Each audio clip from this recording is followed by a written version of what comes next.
नमस्कार, मैं परवीन अहलावत हूं और आप सभी जानते हैं आज पूरे देश भर में एक डिजिटल क्रांति की शुरुआत की है भाजपा के द्वारा। वर्चुअल रैली का पूरे देश भर में आयोजन किया गया है। हालांकि जब भाजपा ने अपनी वर्चुअल रैली के बारे में बताया तो पूरे देश भर में भी ये चर्चा चली थी कि कैसे ये सब चीज़ें हो पाएंगी, भाजपा की मंशा क्या है। हालांकि विपक्ष इसको लेकर लगातार सरकार के ऊपर तीखे हमले करता रहा। और आपको ये भी बता दूंगा कि एक डिजिटल क्रांति की सबसे अच्छी बात ये होती है कि टेक्नोलॉजी का अच्छे से इस्तेमाल करना। अगर आप टेक्नोलॉजी का इस्तेमाल करना आप चाहते हैं तो आपको शिक्षित भी होना पड़ेगा, आपको डिजिटल भी होना पड़ेगा। और कहीं ना कहीं वो भाजपा के नेताओं में है, वो ज़रूर दिखाई देता है। मेरे साथ राज पारिक हैं और आज इनके आवाज़ पर ही तमाम भाजपा के दिग्गज नेता यहाँ पे जुटे थे। तो ख़ास मुलाकात में उनसे हमने समय लिया है, तो इसके बाबत पूरे विस्तार से जानेंगे। राज साहब, एक डिजिटल क्रांति की आज एक अलग से शुरुआत की भाजपा ने, वर्चुअल रैली की और काफ़ी अच्छे प्रबंध हैं आपके द्वारा किए गए थे।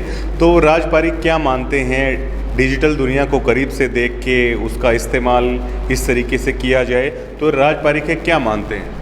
देखिए, डिजिटल जो है वो आज से नहीं है, काफ़ी सालों से, लेकिन अब उसका लोग यूज़ करने लग गए हैं। इनफैक्ट जो पिछले 3 महीने हमारे कोरोना में निकले, उसमें काफ़ी लोगों को जो टेक्नोलॉजी के बारे में नॉलेज नहीं थी, उन्होंने वो सीखा, वो करने लगे उसको यूज़, और वो अब सबके लिए, उनके लिए बेनिफिशियल है वो चीज़। तो अगर हम इसमें, हमारा पैसा भी नहीं लग रहा और हमारा समय भी बच रहा है, सिर्फ हमें इंफ्रास्ट्रक्चर चाहिए। जो इंफ्रास्ट्रक्चर चाहिए वो हमें मिल जाता है। जैसे आपने आज यहाँ देखा, इंफ्रास्ट्रक्चर मिल गया हमें, और भाई साहब का निवास स्थान है ये, अरविंद जी का। तो अगर इस तरह की चीज़ें होती रहें तो लोगों को भी दूर नहीं जाना पड़ेगा, अपने क्षेत्र से पास में आ जाएंगे। पैसे का बहुत इसमें वो जो खराबी होती है वो खराबी नहीं होगी। तो डिजिटल के तो और भी बहुत फ़ायदे हैं, और आप आने वाले सालों में देखना कि डिजिटल तो इतना ज़्यादा आगे चला जाएगा कि जो अभी हम कल्पना भी नहीं कर सकते उस चीज़ की। सर, इसको इससे जोड़ के भी देखा जा सकता है, जिस तरह से भाजपा सरकार के कार्यकाल में शिक्षित पंचायत का एक दौर है वो शुरू किया गया।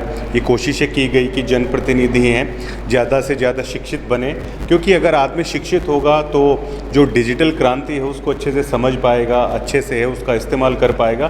क्या इससे भी जोड़ के देखा जा सकता है इसे? देखिए, अब जो सरपंच हैं फ़िलहाल के, वो काफ़ी सरपंच हमारे यहाँ तो युवा हैं, और उनका जो काम करने का तरीका है और उनकी जो सोच है वो थोड़ी अलग सोच है। जल्दी काम करना चाहते हैं, लोगों के लिए काम करना चाहते हैं, और डिमांडिंग है। पहले क्या था, पेशेंस बहुत ज़्यादा था।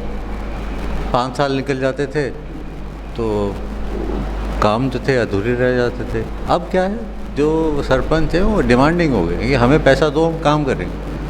और वो, उनको सारी नॉलेज भी है, ये पैसा कहाँ से आता है, फाइल कहाँ जाती है, ये सारी उनको प्रक्रिया पता है। तो और काफ़ी चीज़ें ऑनलाइन हैं, तो वो जो फाइल की जो मूवमेंट है, इवन उसको भी ट्रैक कर सकते हैं। तो ये चीज़ें जो हैं वो कर रहे हैं। जो कितने फ़ंड्स किस गांव में आ रहे हैं, इसकी इन्फॉर्मेशन भी है उनके पास। कितना फ़ंड यूज़ हो गया है, इसकी इन्फॉर्मेशन भी है। जो गाँव निवासी हैं वो भी सरपंच से जाके क्वेश्चन कर सकते हैं, इतना करोड़ या इतना लाख रुपए तुम्हारे पास आया, तुमने क्या किया उसका। तो ये तो ठीक है, तो एक ट्रांसफॉर्मेशन है, हो रही है, और अच्छा है ट्रांसफॉर्मेशन हो और ट्रांसपेरेंट भी हो, तो वो ज़्यादा बेहतर। विपक्ष को खासी एलर्जी हो रही है आपकी इस वर्चुअल रैली से। पहले भी जब आपने घोषणा की थी कि फला तारीख को होने वाली है, विपक्ष ने तीखे हमले शुरू कर दिए थे। विपक्ष का कहना है कोरोना के दौर में भाजपा की तरफ से राजनीति की जा रही है, राशन की बजाय लोगों को भाषण है वो बेचा जा रहा है, इस तरह के आरोप लगाए हैं। राज पारिक का क्या स्टैंड है इसको लेकर? नहीं, देखिए, जो जहाँ तक राशन का सवाल है, तो जो ये 3 महीने निकले, मैं हमारे हल्के से नहीं गया। जो अरविंद भाई साहब ने मेरे को जो दिशा निर्देश दिए हुए थे, जो मेरी ड्यूटी लगाई थी, मैंने उसका पालन किया। और मैं ये मान सकता हूँ कि 100% लोगों को राशन नहीं मिला होगा, लेकिन 97-98% लोगों को राशन मिला है। लेकिन मैं उसके साथ ये भी कहना चाहता हूँ, जिन लोगों को पता था ये कि XYZ को राशन नहीं पहुंचा, उन्होंने क्या किया, चाहे वो किसी पार्टी से संबंधित है या नहीं संबंधित, अगर उनको उसके लिए दुख है तो पहले पीड़ा को ख़त्म करें और उसके बाद रिपोर्ट करें कि यहाँ पे नहीं पहुँचा और यहाँ पे हमने पहुँचाया, तब तो बात समझ में भी आती है। अगर सिर्फ रिपोर्टिंग के लिए करना है कि भैया आप वो करो, तो ठीक है, आपने हमें कह दिया, आपका बहुत शुक्रिया, आपने हमें बता दिया, हम अपनी जो गलती है उसको सुधारेंगे, वहाँ राशन पहुँचाएँगे। यूपी में बहुत जगह हुआ है ऐसा, बहुत जगह हुआ है यूपी में ऐसा कि एक जगह से किसी ने हमारे माननीय प्रधानमंत्री जी को चिट्ठी लिखी और 1 घंटे 1.5 घंटे के अंदर राशन डिलीवर हो गया उसको। तो ऐसा नहीं है, मतलब भाषण की बात इसमें नहीं है। इसमें बात ये है कि महामारी इतनी ज़बरदस्त है, पूरी दुनिया इसको पहली बार देख रही है, बहुत छोटा सा वायरस है, दवाई इसकी मिल नहीं रही है, सारी दुनिया लगी हुई है। हम PPE किट बनाते नहीं थे, हमारे पास वो इंफ्रास्ट्रक्चर नहीं था, हमारे पास वो टेक्नोलॉजी नहीं थी।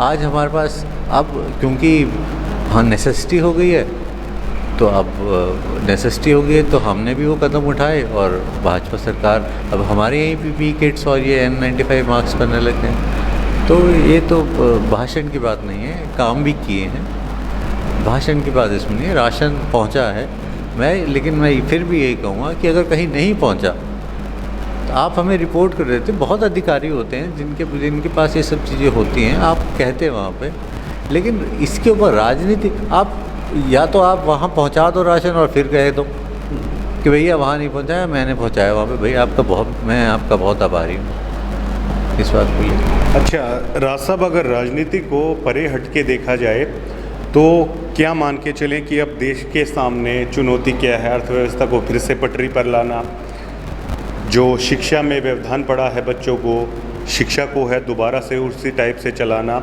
रोजगार जो गए हैं उसको लेकर है दोबारा से नए सृजन है वो किए जाने चाहिए। राजपारिक क्या मानते हैं कि कौन सी सबसे बड़ी चुनौती है जो पूरे देश के सामने आई है और उसे किस तरीके से है वो निपटा जाएगा उससे? देखिए, अभी जो चुनौती है फ़िलहाल में वो तो कोरोना की, सेफ्टी को लेकर लोग हमारे बचें, लोग जान ना गंवाएं, हम बचे रहें, हमारा परिवार बचा रहे, हमारा समाज, हमारा देश ये बचा। प्रायोरिटी तो जान है, लेकिन हमें जीविका भी चलानी है साथ में, तो हमें कुछ तो करना पड़ेगा। आपने पूछा कि जो प्रवासी मजदूर चले गए, अब उनके लिए पैसा कहाँ से आएगा, वो क्या काम करेंगे? नेशनल स्किल डेवलपमेंट प्रोग्राम है, उसमें बहुत सारे स्किल्स सिखाए जाते हैं। और अब हम आत्मनिर्भर की भी बात हम शुरू हो गई है कि हम बने, हम खादी को भी प्रमोट कर सकते हैं, हम डेयरी को भी प्रमोट कर सकते हैं, हम दूसरी जो फसलें हैं जो बाहर देशों में हाइब्रिड होती हैं, हम उनको लगा सकते हैं। हम किसी भी तरह का कोई जीविका के लिए कोई ऐसा प्लांट लगा सकते हैं। आप दोबारा से हम वो गोबर गैस और ये सारी चीज़ें जो हैं जो इलेक्ट्रिसिटी के लिए चलती हैं, हम विंड मिल्स के लिए भी हम प्लान कर सकते हैं। तो ये जब हम करेंगे तो आई होप कि जो रोज़गार हैं, जो लोग प्रवासी जो चले गए हैं, वो अब ये कोरोना में ने उनको इतना सक्षम बना दिया है कि वो पहले से ज़्यादा स्ट्रॉन्ग हो गए हैं। विपक्ष सर कह रहा है कि आप जिसको आत्मनिर्भर कह रहे हो, तो विपक्ष कह रहा है कि सरकार के पास उनके लिए कुछ करने को है नहीं, इसलिए बेरोजगारी को आत्मनिर्भरता का नाम है। नहीं, भाजपा देती है। ऐसा नहीं है। आत्मनिर्भरता, ये जब प्रवासी मजदूर जब बॉम्बे में थे या दिल्ली में थे या पंजाब में थे, तब नौकरी कर रहे थे, तब आत्मनिर्भर थे उस समय में। आज वापस चले गए गाँव में, वहाँ पर इनके पास कुछ तो संसाधन होंगे तभी खाना खाएंगे, अदरवाइज़ कैसे खाएंगे खाना? तो जो भी इनके पास अभी संसाधन है उसको ये इस्तेमाल करेंगे। हम एज अ पार्टी कार्यकर्ता के रूप में हम लोगों के बीच में जाएंगे, जाना हमें चाहिए, और जो योजनाएं हैं हमें उसके बारे में लोगों को बताना चाहिए और हमें उनकी हेल्प करनी चाहिए कि आप ये काम यहाँ कर सकते हो।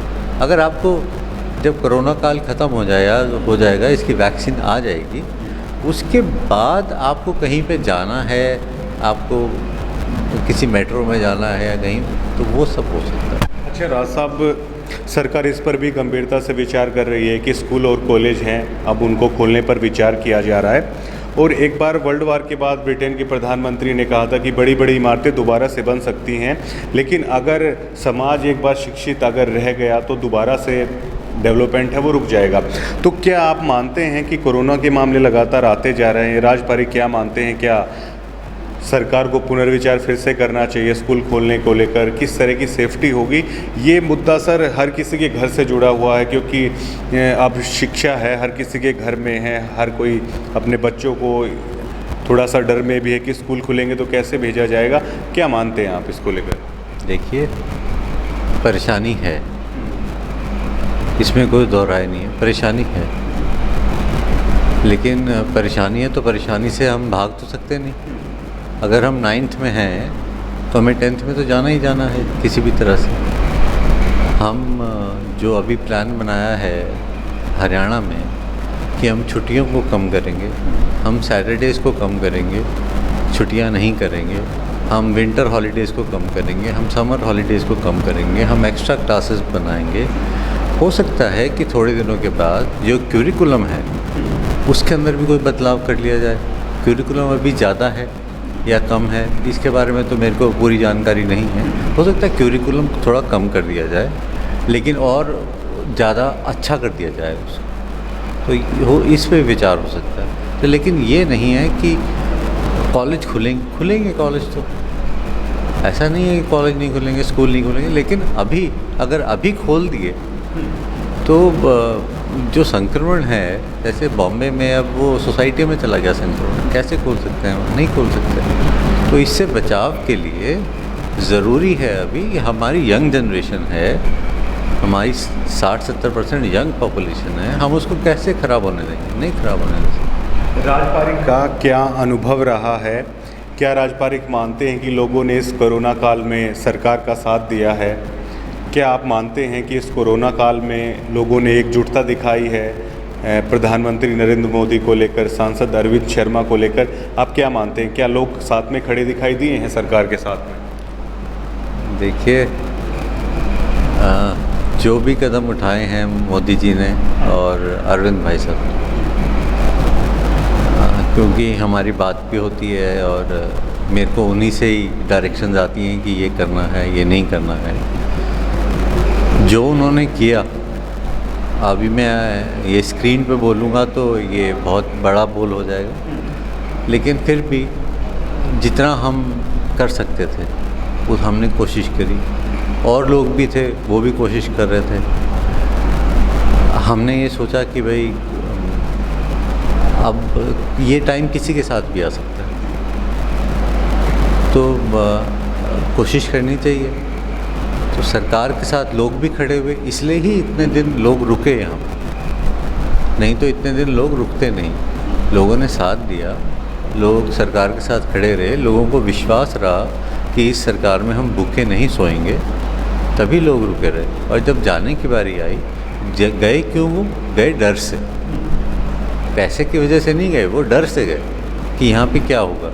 अब वो तो एक मानसिकता की बात है, उसमें करो तो कोई कुछ नहीं कर, वो बिल्कुल मानसिकता की बात। आज आप देखिए वहाँ पे बॉम्बे में चौहान साहब को हो गया, पॉजिटिव पाए गए वो, लेकिन ठीक हो गए, 8 दिन में ही उनकी नेगेटिव रिपोर्ट आ गई।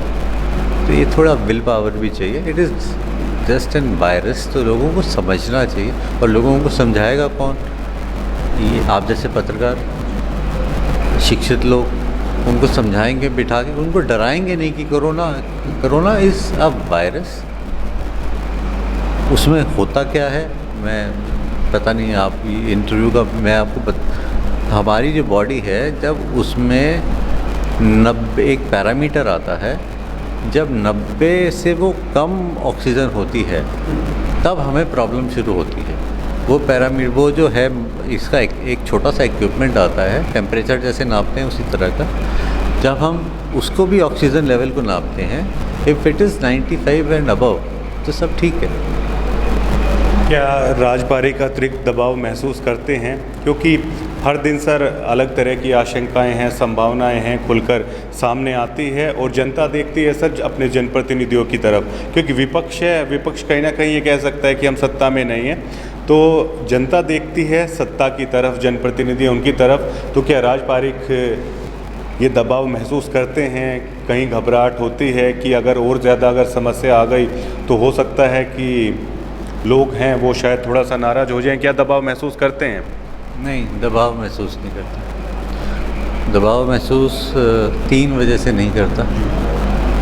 एक तो मेरे को मालिक के ऊपर, अपने गुरु पे बहुत विश्वास है। दूसरा, अरविंद भाई साहब जैसा भाई मिलना एक बहुत बड़ा, एक मालिक ने एक बहुत बड़ी चीज़ मेरे को दी।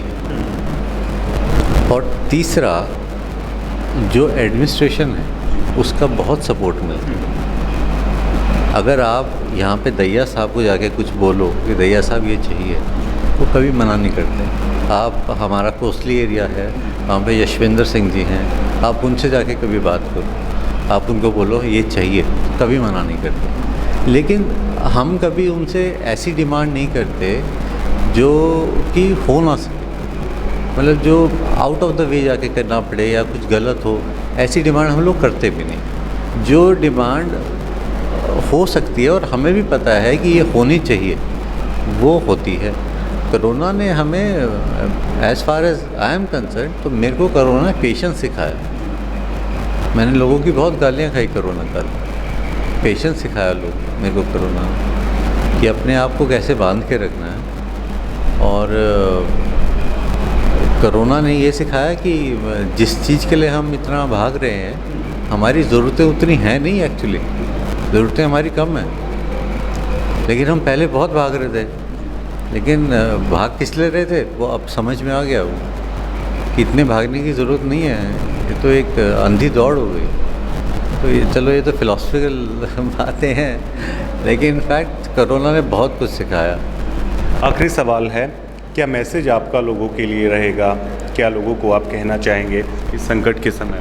देखिए, पहली बात तो घबराएं नहीं। कुछ साल पहले डेंगू आया था, बुखार, लोग डेंगू भी कहते हैं उसे। चिकनगुनिया आया था, वायरस था, पहली बार आया था, और हम लोग लड़े उससे, और अब ख़त्म हो गया वो। दोबारा उससे डेथ नहीं होती है। अब एक नया वायरस है, लोगों को पता नहीं कहाँ से आया, क्या इसकी इम्प्लिकेशंस होंगी, कैसे चलेगा, कैसे ख़त्म होगा, किसने ईजाद किया, किसने नहीं किया। सो घबराएं नहीं, अपनी विल पावर को स्ट्रॉन्ग करें। और जो मैं ये कहता हूँ, 4 बजे जो बुलेटिन आता है सरकारी मिनिस्ट्री ऑफ हेल्थ का, उसको ज़रूर सुनें। आप जो आपकी जो होम मिनिस्ट्री और हेल्थ मिनिस्ट्री की गाइडलाइंस हैं, उनको प्रॉपरली पढ़ें। और जो हमारा युवा वर्ग है वो पढ़े उनको। और हमारा देश क्या है, हमारा देश गांव से है, और उनको समझाए कि भाई ये चीज़ है, उसी को फॉलो करें, उन गाइडलाइंस को फॉलो करें, काम करें। कोरोना आपने 3% है हमारे यहाँ मोर्टेलिटी रेट शायद आज, तो और दुनिया से बेहतर है। तो अभी कोरोना ख़त्म होने वाला नहीं है, कोरोना चलेगा, जीना उसके साथ सीखना है, डरना नहीं। अगर कुछ फील होता है तो शंका भी नहीं करनी डॉक्टर के पास जाने की कि मेरे को कोरोना हो गया। वो आजकल बहुत सारे चैनल्स पे आता है कि बीमारी से लड़ना है, बीमार से नहीं। तो बात वो बिल्कुल सही है कि बीमारी है, लेकिन वो अछूत, किसी को कोरोना हो गया तो वो अछूत नहीं हुआ, वो ठीक हो गया। पहले बुखार था, ठीक हो गया। सर, आप IIM कैलकाटा से ग्रेजुएटेड हो, तो आप चाहते तो कहीं भी लाखों रुपए की पैकेज की अच्छे से जॉब भी कर सकते थे। आप इस फील्ड में, राजनीति में आना इतना चुनौतीपूर्ण काम है, तो आपने इस तरह की फील्ड है, आपने क्यों ज्वाइन की, जबकि लाखों रुपए के पैकेज से एक ऐशो आराम की ज़िंदगी है राजपारिक, वो व्यतीत कर सकते थे? देखिए, मैं टाटा में था, और रिज़ाइन किया वहाँ से और फिर भाई साहब के साथ लगाव बहुत है, तो वहाँ पे एक वर्टिकल देखता था गवर्नमेंट का, उसका हेड था मैं। और मैंने जो अपनी ग्रेजुएशन करी है वो इंटरनेशनल बिजनेस में करी हुई है, and then I am a diploma holder from BITS Pilani and Amity University in Artificial Intelligence and Machine Learning। तो थोड़ा सा पढ़ाई का मौका मिलता है और करने की कोशिश होती है। अब ये फील्ड इसलिए चुनी कि कुछ कर सकते हैं, थोड़ा सा सेटिस्फैक्शन होता है। मिलती हैं आपने जैसे कहा। हाँ, गालियाँ मिलती हैं, लेकिन जब काम होते हैं लोगों के, लोग जब सिर पे हाथ रखते हैं तो बहुत तसल्ली मिलती है। बस एक रीज़न था, और बस मेरा रीज़न भाई साहब है, बस और कोई रीज़न नहीं। लगाव है उनसे, अब ये बस यही एक, मैं तो फ़िलहाल यही कह सकता हूँ। बहुत बहुत शुक्रिया, थैंक यू सो मच। ये राज पारिक साहब थे और विभिन्न पहलुओं पर मैंने इनसे चर्चा की। इनका साफ तौर पर मानना है कि अगर आपके पास टेक्नोलॉजी है, अगर आप डिजिटल हो, तो आपको उसका फ़ायदा है वो पूरी तरह से उठाना चाहिए। इनका साफ तौर पर कहना है कि जनप्रतिनिधि होने के नाते सरकार ने लोगों के लिए काफ़ी सारे काम किए हैं, और राज पारिक ने साफ साफ यहाँ तक बोला है कि देखिए, हमने अपनी तरफ से पूरी कोशिश की थी कि जो प्रवासी मजदूर हों, चाहे गरीब तबके के लोग हों, तो जनप्रतिनिधि होने के नाते उनके बीच में तमाम सहूलियतें, सुविधाएं हैं, उनके बीच में पहुंचाई गई और पहुंचाई भी जानी चाहिए। और इनका साथ साथ ये भी कहना है कि अगर लोगों को किसी भी तरह की तकलीफ़ है तो लोग खुद भी आके उनको बता सकते हैं। और रोहतक लोकसभा के लोगों को मैं एक चीज़ ये भी कहना चाहूँगा कि आप एक अलग तरह की खाई है, कह सकते हैं। यहाँ पे जिस तरह का दौर है, जिस तरह के हालात इस लोकसभा क्षेत्र के लोगों ने देखे, लेकिन लोगों को ये समझना होगा कि जनप्रतिनिधि होते हैं, राजनीति अपनी तरह होती है। जनप्रतिनिधि चाहे किसी भी पार्टी से हों, लोगों के काम करने के लिए होते हैं, और लोगों को भी उनके पास आना चाहिए। लोगों को दूरी नहीं बनानी चाहिए, बल्कि लोगों को उनके पास आना चाहिए।